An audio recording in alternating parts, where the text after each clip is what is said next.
All right, welcome back to work. We have a super special episode today. We have Alan Warch, who is the Vice President of Food and Fresh at Dollar General, joining me. I'm a big Dollar General fan for a ton of reasons, mostly because they're in every city and town in this country, not literally, but there's 20,000 Dollar General retail locations across this country. They are a mission-led company, and they are deeply, deeply focused on delivering for communities in the place and with the goods the community needs most. Alan and I have an awesome conversation about what it's like working at Dollar General, what that mission is, how he thinks about the golden rule when he's thinking about leading his team and serving the communities around him. And then we have a bigger conversation about food prices and food scarcity in America and how companies like Dollar General can help. And then finally, he gives a lot of advice about starting your career in retail and what you can do with it and where that can take you.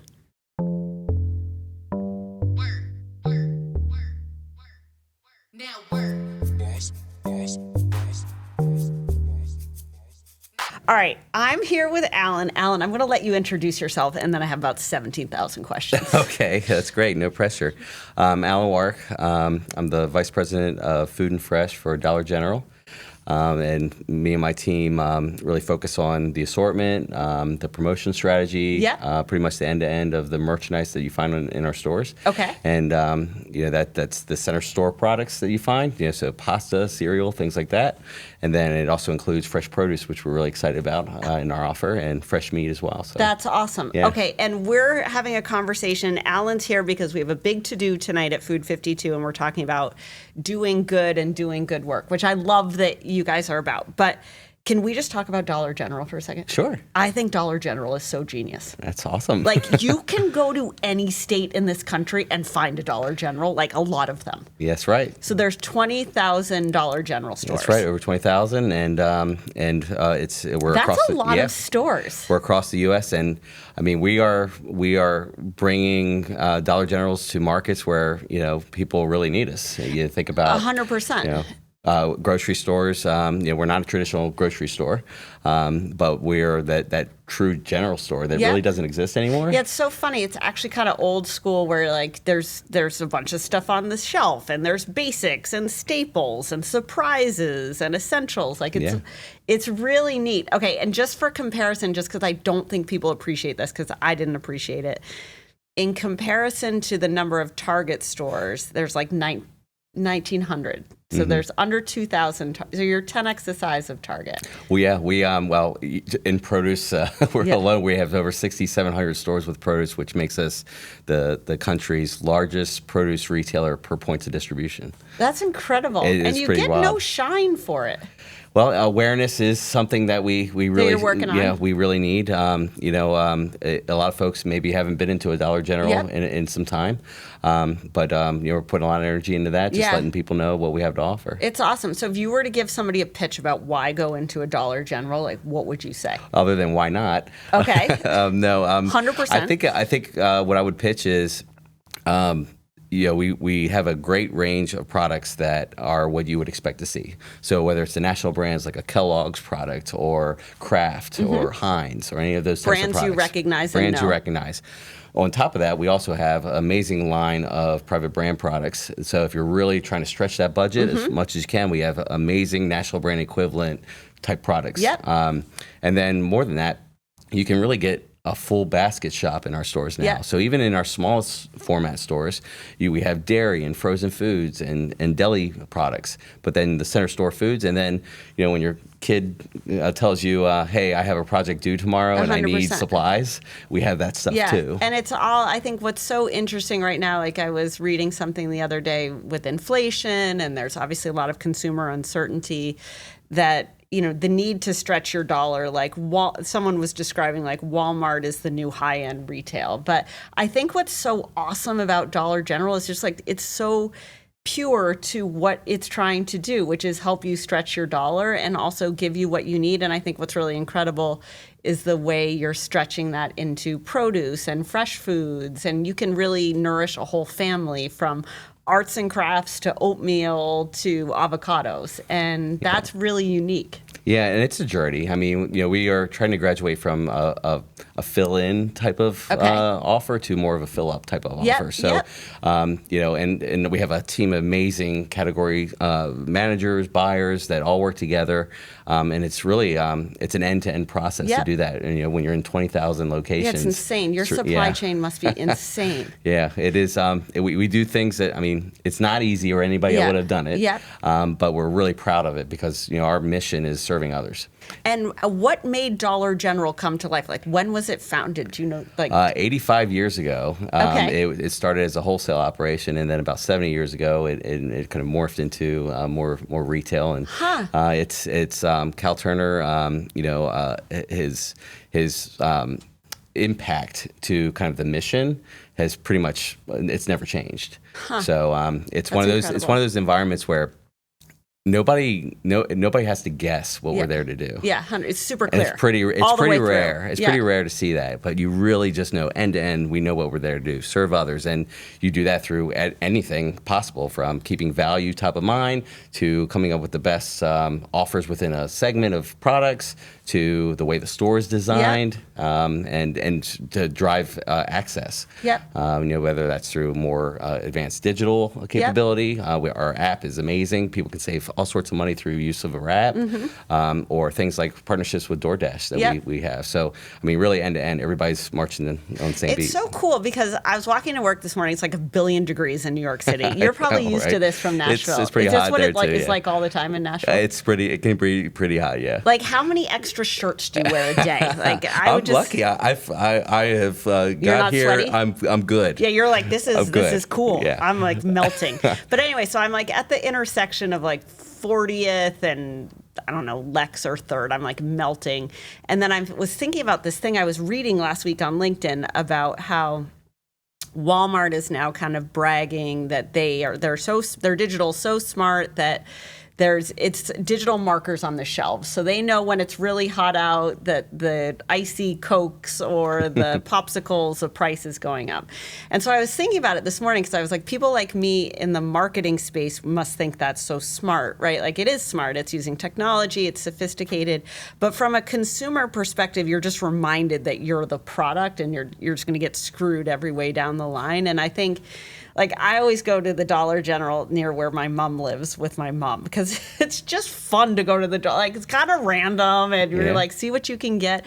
But then you also start to add up. There's something very earnest about it. Like, obviously it's a business. Obviously everyone needs to make money. But there is something, I think, really earnest about the mission that a lot of other retailers have lost. Like, you look at who you compete with and they have different challenges for different reasons. And I really think you seem like a big underdog brand. Yeah, there's definitely a passion that has to come with what we do. We receive requests from local municipalities all the time, saying, "Hey, our local retailer or our big box retailer has left, packed up, left for various reasons." And food retail is hard. It's not an easy thing, and no matter who you are, it's not an easy thing. And we get those requests constantly. And the phone rings or the emails come, and it's not this big machine that takes care of it. It's people like me pick up the phone and say, "Hey, okay," and I call a produce supplier and say, "Hey, we have a store and they need us. Can you bring produce there?" And we work together, and it's really just roll up your sleeves and get things done for that mission. And Todd, our CEO, has talked about, and many times about back to basics and really keeping things simple. And back to basics really is about just being simple. Yeah. Because when you're simple, you can just make things happen. It's clear, and you can get stuff done. You get stuff done, and that's how you keep the value going for as long as we have. But it's also how you bring all those solutions that people need in the moment.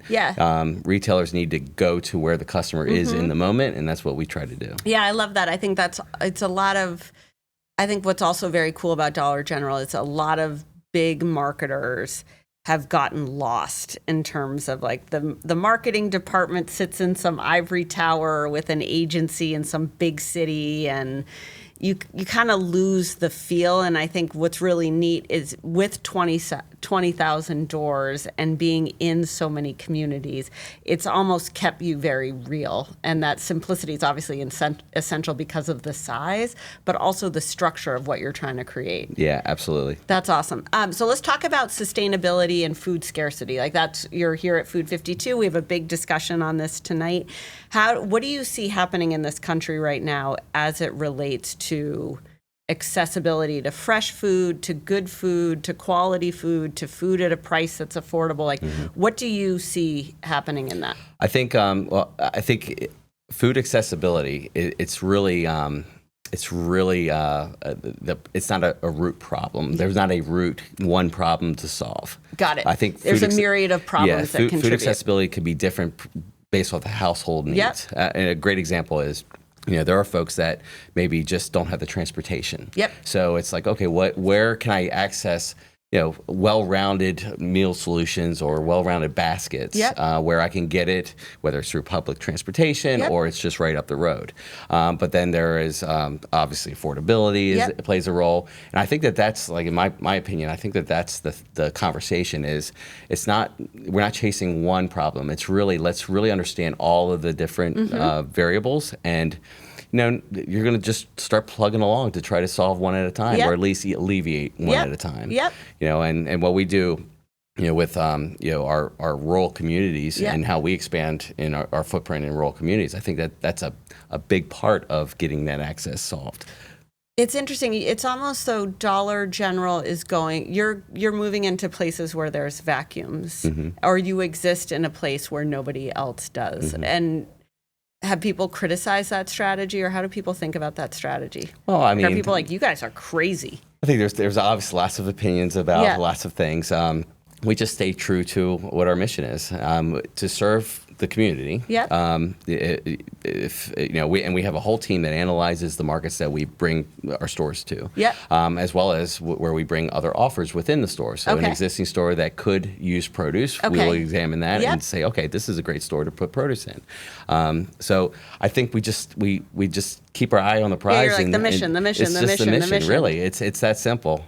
It's smart. I mean, it's so funny. So my mom lives in the middle of nowhere in Vermont, and it's like Big Lots is leaving, and Target Target would have like turned up their nose at being in this central Vermont, but it's like the Dollar General has been there forever, and I think that there's also something that I'm really psyched that you're doing, which is to create awareness of this thing that is right under everybody's nose, and it is accessible, and it is at a price point that your average American family, or your struggling American family, or just a cost-conscious American family can tap into. And I think it's so easy right now in an age of technology and everything moves so fast to lose sight of that. And I think it's really admirable. Yeah, I think that it's such a core of what we do. And there's a lot of runway for it. Yeah, for sure. It's not something that gets old. And we're a limited SKU retailer. So if you think, you're not going to see an aisle full of 50 different varieties of the same type of product. Got it. So we really stay super close to the consumer. Interesting. So your selection is narrow. Yes. But it narrowed to a point, instead of 8 feet of pasta sauce, it's 4 feet of pasta sauce. Okay, got it. Instead of a whole aisle or 2 aisles of cereal, it's 1/2 of an aisle. So it's going to be the brands that you're used to seeing. And that as well as private brand offers as well. And people want different sizes of things, large peanut butter, small peanut butter, those kind of things. But it's curating an assortment. And we use our data from what our customers' needs are to help curate that data. What is the company like? Like, what's the culture of Dollar General? Does everybody work? Do you guys go to the office? Yes, we go in the office. We have people at various roles and positions all around the country. How many people work for Dollar General? Oh, I have. We got to Google this. I have no idea. Or ChatGPT it. Google's like, it has been. Okay. Let's guess. It's in the triple digits. Oh, really? I would say so. We can cut this, but now we have to know. 185,000 people. You were right. That's amazing. We're keeping this. But in 2023, it was 170,000. So you've added almost 16,000 people that work for you in the last 2 years. That's amazing. Yeah, I mean, and if you really like, I think it's so quick. Do you have like a compound? And like, are you like Nashville is just like a big Dollar General blingy sign? We have an office just north of Nashville in Goodlettsville. Okay. Where our power is, and it's called a store support center, and it's rightfully named. Yep. That's what our power is. That's what the HQ is called. That is what the HQ is called. And I mean, our armies of folks that are out there in the field, connecting with every single store across 20,000 is a big footprint. It's huge. That's really where the magic happens. And do you have your like version of the Walmart cheer and the Saturday morning or Sunday morning meeting? Like, do you do that kind of thing? No, it's not. It's really not needed when your strategy is so clear. Yeah. It's just we're here to serve. I'm not a cheer and person, we keep it simple. Yeah. We keep it simple. We try to communicate the basics. We try to keep the day-to-day of our store teams to the basics. Yep. And then, for my team that's at the office to create the programs and create the kind of what the vision is that's going to land, we work very closely with our operations partners to make sure it will land. It's an end-to-end business, and it needs to be. Your operations people must be killer. Yeah. Yeah, they are. And how do you think about that in your world? Like, I can hardly get a lamp to a customer in one piece without a customer service problem. So, like, how do you do it for fresh produce? Like, how do you think about this? So what you goes need a into lot that? of humility and be humble, and you have to really critically think through. I've been very fortunate that half my career in over 30 years of selling food in retail, half of it was in operations and half of it was in merchandising. So you kind of know. Which do you like better? Oh, it's like asking your kid. What kid you like better? You can't choose. Are you a merchandising operations person, or are you an operational merchandiser? It's really depends on the day. It just depends on the day. But that's the beauty of it, right? You wear the hat. You wear whatever the hat the day tells you requires. to. Yeah, exactly. So. You have to think end to end. Okay. I'm a huge believer of the golden rule, and that kind of drives me too. So it's like to be a good person, golden rule, to do as you want others to do for you. Do you know the golden rule, Sarthik? You know. You didn't know the golden rule? Do unto others as you would have them do unto you. Yes. I mean, I've heard that. If you're like an American and you go to church when you're little and then your parents shove you in Sunday school, which is in the basement, that's you probably the first didn't lesson, have to do that. That is like they hammer that into you. Yeah. Okay. So it's like live in other shoes. Really, is what it says. Be in service. Yes. Be of service. Yes. And when you are creating a vision of what you need to get accomplished, whether it's a sales number you're trying to get to, or it's just a program you're putting out or an assortment you're putting out, you just have to remember that there are folks down there that are taking it to that last final second. Yeah, like there's some guy unloading avocados off the thing. You got to think about him. Yes. So you say, okay, well, how do we ship it to them in the best way? Well, they only need 6, and the case pack is 12. Let's go find a 6 pack. Okay, so you are just like problem solving. You're like a all teenager. You're like all day long, like a mutant ninja turtle. That's right. You're like, this is the equipment that's required. I heard that you recently explored some of the produce industry, or in one of your previous podcasts, you talked about. I think you I talked heard you to listen people. to all the podcasts, which actually is deeply alarming, and I it's a did. miracle you're still here. But I did, and it isn't like something you have to be worried about. I don't know about that. Why would I have gotten into produce? You said, you said something that you talked to somebody in produce, and they were. You even mentioned the language they were using. Was it rough? Yeah. Oh, interesting. Yeah. What was it, Sarthik? Yeah, I don't remember. You were talking about recently being in England. I was recently in England. Yeah, I don't know. Now I gotta. And you said they were telling you, and you said something to them, and they said, "Oh, we're in produce," and you said it was a more male. They said it was a male. I know what we're talking about. Yeah. I was in. I was like, oh yeah. You're like, I know those people. I know those people. All right, so what Alan is talking about is, for anybody who actually listens to this thing, I went and spoke at the women's organization for, I think it's like the National Produce Growers or North American Produce Growers. These are tough women They are because tough. they work in a business that is not hospitable in general, let alone to a woman. And that's where we were. It was really interesting. Their story, they have good war stories. Yeah. Like not good ones, but they decidedly have war stories.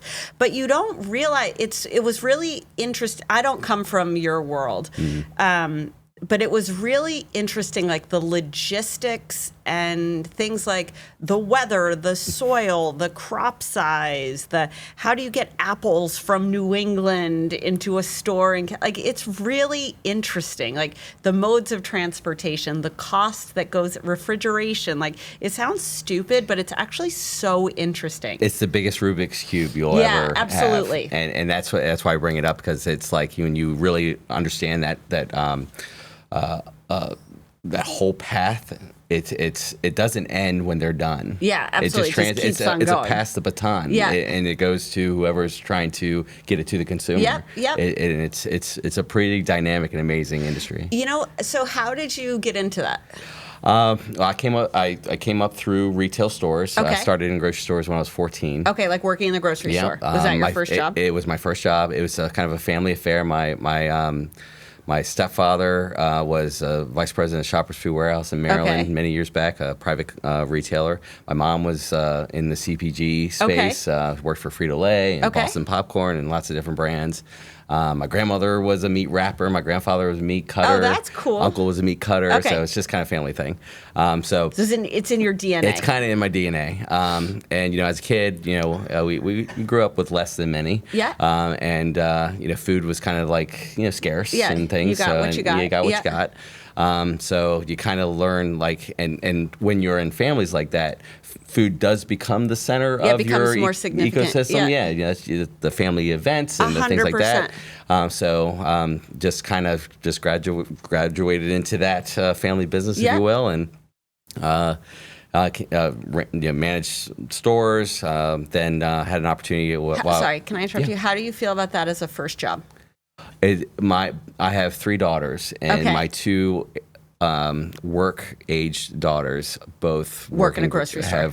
Do grocery store work. I think it's a great first job. job. It is. You learn more about people, 100%, and how you can be a part of the people, right? And how you interact, and how you respond and react. It is the best.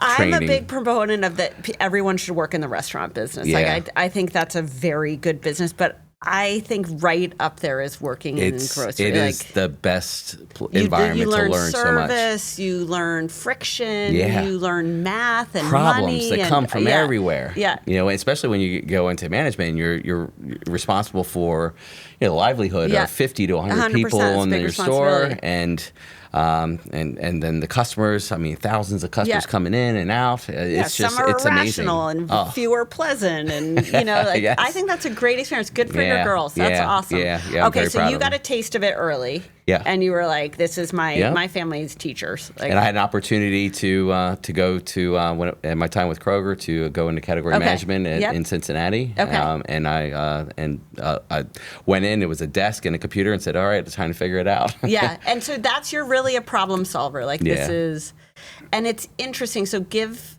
people here who listen to this or watch this, because I think for career advice. So how do you're clearly very good at problem solving. So how do you do it? How do you attack a problem? This is like the Sound of Music section. That's great. I think you just got to, first off, you got to slow down a little bit. Yeah. So I have a saying I've always said is you got to know fast and go fast. So just critical thinking does not need to take forever. You just got to be really good at it. It's a skill you have to practice with and really try. So just really slow down and think about the problem. And you got to think end to end. I try to think of what's step D at step A. Okay, so when you say think end to end, break it down. Yeah, so when you're at step A of solving a problem, then you really need to know where, this will lead to this, will lead to this. You're playing chess. Yes. And then you're like, okay, the outcome I want to get to, and I'm going to work back my steps, and where could it go wrong? And you got to do it fast. In retail, you have to do it super fast. Yeah. So I just highly recommend you just take a step, think about step A, but remember you got to get to step D too. So let you know what B, C is going to be. I also think there's something like we're in the middle of solving a lot of logistics problems here, and supply chain and pricing and stuff you would be way better at than I am. Amen. But it's interesting. We call it the gullies, where it's real easy to get obsessed with problem A and overwork problem A. So you kind of lose sight of problem B. You definitely don't have sight to C, and D, forget about it. And I think the zooming out and getting back in is also, I imagine you're quite good at that. Yeah, and it's to help, because it's hard to do it on an island by yourself. Yeah. So you have to figure out how to really bring the team along, the team you're working with on this. So like massive communication, but not like, it doesn't have to be drawn out. Yeah. It just has to be like really straightforward. And are you insanely organized? I'd like to say yes, but I mean, sometimes when you're in the kind of heat of the battle, you can kind of get a little messy. I think it's to your point earlier, it's in and out. So it's like, okay, when you start to see the things unwind a little bit, you get back into it. Yeah. Now, how many emails do you have in your inbox that are like, do you clean out your inbox, or do you just let it sit in there? I used to years ago, and those days are over. Yeah. I really. I have a personal connection to the serving others kind of part of our company. Matter of fact, that was my way before I even knew Dollar General had that as their mission. So it's a perfect match. It like really works for you. So I mean, when somebody reaches out to me, I really want to help them out. Yep. And sometimes I can't. But you always try. I really want to help them out. So like I really try to get in and get those things cleaned up as best I can. And I have like 20,000 unread text messages. I don't even bother trying. I have good days and bad days. Yeah, 100%. Okay. And then how do you keep motivating your team when there's, you're solving hard problems. You're solving problems that are very urgent. You're also trying to make them really simple, and it sounds like there's a lot of interconnectedness. So how do you motivate people to work well along the chain? Yeah, well, I think it starts off with having a team that are like-minded, right? So you got to make sure your team is in the boat and you're all sharing. But also individuality is super important too. So I'm a big believer of just my role is to help you be the best version of yourself. And I think that helps it breeds kind of like the desire to be an individual and do you. So I think that's kind of like a hygiene factor. You need to have that no matter what. And then from there on, it's just get everybody together. This is what we got to get done. Everybody agree? No silent vetoes. All right, let's go get it done. Yeah, go get it done. And then do you bring people back to check on it? Like, what's your calendar look like? It's all checkups. It's all check-ins. That's pretty much on what initiatives. It is. It's all. And then I have, I walk around with a pad and paper pretty much all the time. And like I a just, list guy. and I just start crossing up and reshuffling. And there's always a project to do. I love that. So it keeps it fun. Retail's the best business for anybody that's ever like, I don't know what I want to do. It's not the sexiest business in the world, right? There's lots of things out there, but I would say that retail is one of those places where you can go and do anything. It encompasses everything, whether it's in management, leadership, it's in, if you want to build stores or you want to be in architecture, we have that. Let's go back to talking about working in retail. Because I think one of the interesting things about working in retail is you touch humans and you touch products. And I think those are in some ways going to be lost arts and also more important than ever. And how do you think about your experience with that? So I think you have to be educated on what you are selling, right? Whether you're selling tires or, and that's because you got to connect the product to the customer. And then you got to connect all the dots around up and down the supply chain and all that. So you really need to know what you're trying to get accomplished. I think the biggest thing is just staying in tune with what your customer wants. Nowadays, there are products that can be developed. There are products that can be, changed, evolve. You have all the big national brands in the food space, and they do a lot of work on themselves to stay in tune with their customer.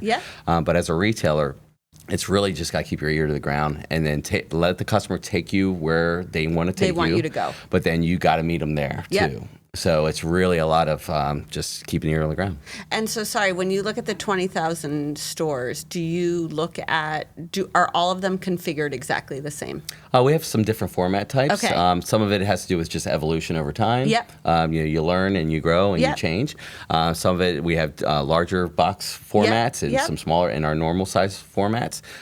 We have our DG markets that have fresh produce, fresh meat, some expanded assortments in our perishable side and in our center store side, and through other areas, not just in food, but like in health and beauty and things like that. Sure. So, we've what I like to think is, we are never done. Yeah. The mission propels you to try new things. And be new places. And we're constantly under construction. Yeah. And I don't think that's a bad thing. No. We have a really core strategy and a really core mission. And as long as that's really core and sound, I think that you can be under construction on everything else. Yeah, because absolutely. Really, you kind of need to be to do it. And you should be. Yeah, because you have to keep serving that mission. Absolutely. That's awesome. Thank you so much. This was wonderful. Yeah. Is there anything I didn't ask or anything you want to talk about that we didn't talk about? No, I don't think so. What do the ladies think? I don't know. That's the more important question. Yeah, 100%. Good? Okay. Yeah. Are you sure there's no other topics? You want me to get it? We're going to talk about soccer for a minute. Okay. Okay, Alan is a soccer fan. Give the state of U.S. men's soccer. Is that what you would call it? MLS. MLS. Yes, Major League Soccer. Yes. Okay. I am a diehard Nashville SC fan. You have the jersey. I have the jerseys. Okay, great. Truly diehard. Yes, I'm a diehard. Yes. And who's the best player? That is not. I'm never going to answer that. There are some exciting players that are coming up. We have an amazing squad. Sam Surridge is racking up the points and should be. This is his second full year, so he should be. He's in the running for the Golden Boot if he keeps going. So that's really good. Hani Mukhtar is a fantastic former MVP. And is it sold out? Is it what's the vibe in Nashville? It's definitely growing. It's a fun vibe. The support of the team over the last 3 years have just grow. That's awesome. It's really amazing. Nashville's a great market in that regard. It's Yotis Park, amazing stadium, and it's convenient and easy to get to. You just look around and just families having fun. Yeah, that's awesome. Yeah. Are you going to go to the World Cups? Yeah, I don't know. Are they coming to Nashville? They are going to be coming. There's some this year, and then obviously next year is the major. Big one. Yeah, we have the Club Cup, World Cup. I was reading a very interesting article about how they chose to go to big stadiums instead of the soccer stadiums. Yeah, like Dallas stadiums. Yeah. And I'm like, I don't know that I would have made that choice as a marketer. Yeah. I think filling up a Nashville-sized stadium or the New Jersey team plays in this most incredible stadium. I'm blanking on the name, but it's beautiful. It's right on the water. It's amazing. It's an amazing size. And I sit on the board of the lacrosse league, and I remember their first year they were playing at Gillette Stadium.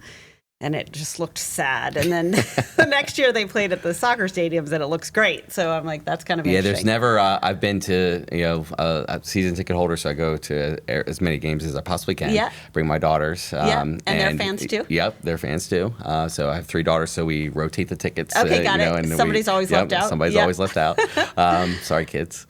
But every time we're there, it's excitement. There's the supporter sections beating the drums and they're playing the horns, and it's that's fantastic. So cool. I'm so glad to talk about that. That makes me excited. Yeah, it's great. I think it's amazing for a new sport to grow in the U.S. and obviously football or soccer, depending on what you call it, is such a global sport. So it's awesome. Yeah.